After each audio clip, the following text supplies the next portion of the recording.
So I have this friend named Mike, and those of you who know me know who Mike is. And Mike and I have known each other since we were 15, and he's been a royal pain in my neck and other body parts that I'm not going to mention on the air for as long as I've known him, ever since I was 15. So we're talking maybe going on 5 or 6 years now. Okay, 10 years. All right. George, if you keep that up, I'm going to kick you out of here. Okay? And I love having you here. I know you've been indicted, and we don't care. We think that was a phony thing because you're our guy. But look, Congressman DeSantis, by calling you by your real name, you've got my age all wrong here. So just stop piling on the years. Mike has been a pain in my nether regions for longer than I care to remember. And so he has made it clear he does not like it when I rant against the Republicans. He doesn't like it when I call them maggots. He thinks I'm trying to be, like Donald Trump, calling everybody names. And unfortunately, I value his opinion and I respect him. And so just out of years of affection and groveling and putting up with this nonsense and being bullied all over the place, I've decided to tone it down a little bit. So I'm not going to call them maggots anymore. You know who I'm talking about. I've said it enough. I'm not saying it anymore. I'm also, and he said, well, you're attacking Republicans all the time like they're bad people. Well, those of you who follow this program, I think there's maybe one or two of you.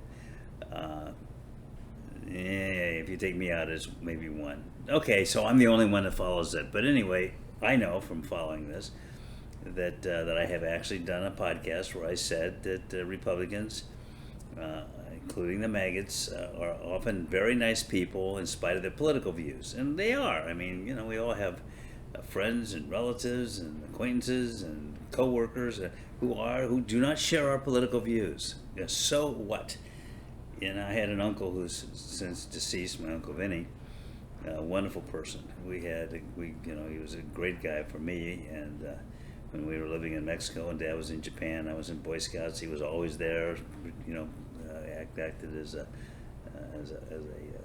faux father at the time. Otherwise, I wouldn't have had anybody to be by my side. And as a result, I was an Eagle Scout at 13. Those of you who say I never accomplished anything, take that. So, but Uncle Vinny was a right-wing Republican. And we'd get on the phone and we'd just argue like, bitter fight. But then we would see the absurdity in what we were saying, and we'd end up just laughing our asses off and, and hanging up and saying that we loved you to each other, which we did. And, and off we went. So we had, he was great. I would call him all the time. He would call me. We'd fight about some stupid thing. And then we'd laugh about it, and then we'd go on our way. We enjoyed it. My father and I used to fight all the time. My father was in many respects a rock-ribbed conservative. He was a U.S. attorney. He was a first assistant U.S. attorney, deputy attorney general, and a war hero, full colonel in the Air Force.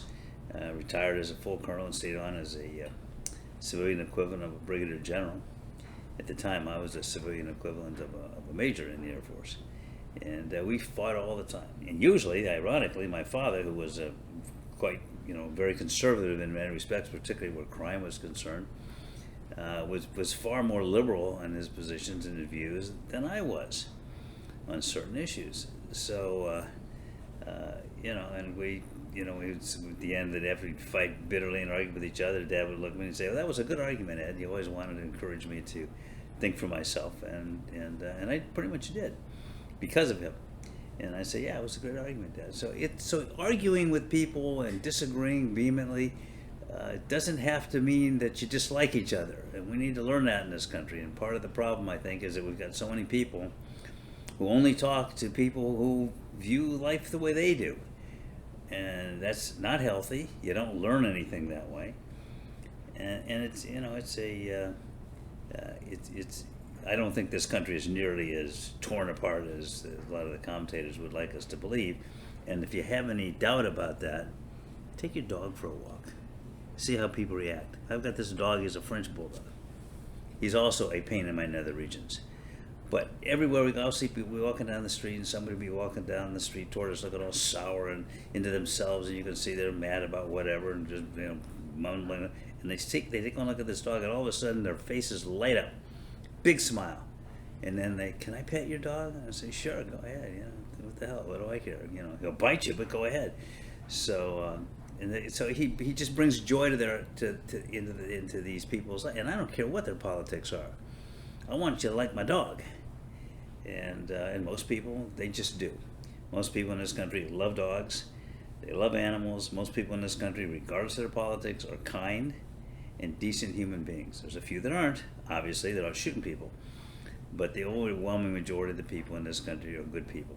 And so I take what Mike says to heart. He doesn't like gratuitous attacks and anger and rants and raves and calling Republicans names and calling them maggots and this, that, and the other. So for Mike, just to get him off my nether regions, I'm going to stop doing that. Doesn't mean that I'm not going to express strong views. And as I tried to explain to Mike in a conversation that we had, he said, well, I want you to be the voice of reason. And I said, well, Mike, I try to be the voice of reason.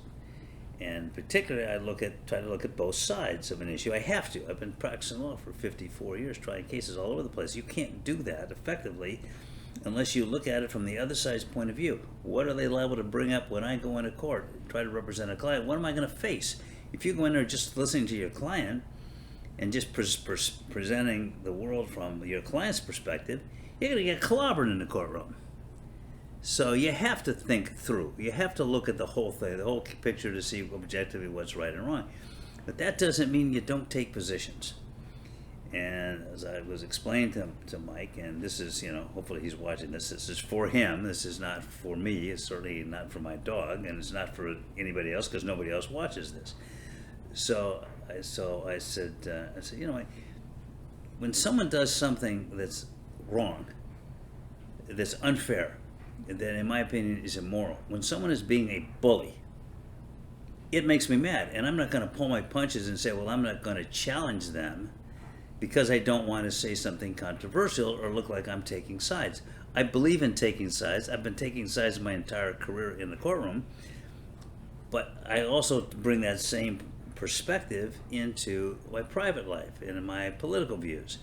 So a perfect example is there's a school teacher here in Florida who showed her class a Disney movie, and in the Disney movie there was a character who is openly gay.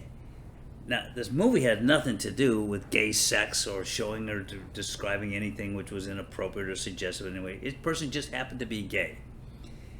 And that woman, they came down on her like a ton of bricks.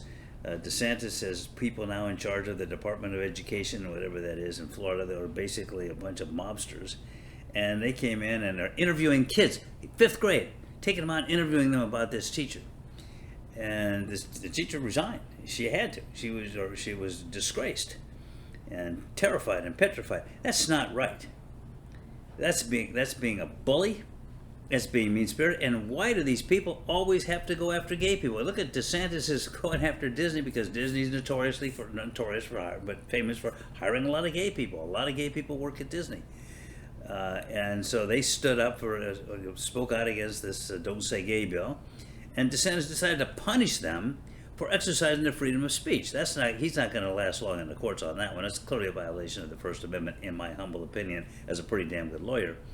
He's going to lose on that. But why doing that? Why do that? Why are you going after these people? They won't give up. I found the conservatives never quit. They never quit on Roe versus Wade, and it's coming back to haunt them. It's going to destroy the Republican Party. But it's like they don't quit. And they've never liked gays. They've always been against them. They've got this group within the Republican Party that thinks that gays are abomination and they're a violation of everything the Bible says. And they're not going to quit, and that is part of the base of that party.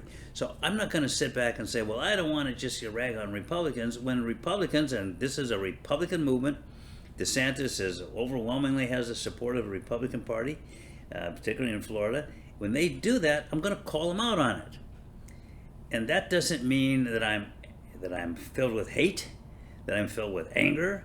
It just means that when someone is behaving like a bully, when they're behaving inappropriately, when they're going after among our most vulnerable people. And if you don't think gay people are vulnerable, just take a look at the suicide statistics. That's wrong, and I'm going to call them on it, and I'm going to speak out with anger because it makes me angry, and it should make decent people angry all over the place. So, my ending note on all of these, I'm stealing this from what's his name? I forget the English talking head, Piers Morgan. He was on the Bill Maher show, and he said I've given this matter a lot of thought, and that's my opinion, and I like that. So I've stolen it from him shamelessly, and so I'm going to be ending my broadcast that way. So I've given this matter a lot of thought, and that's my opinion.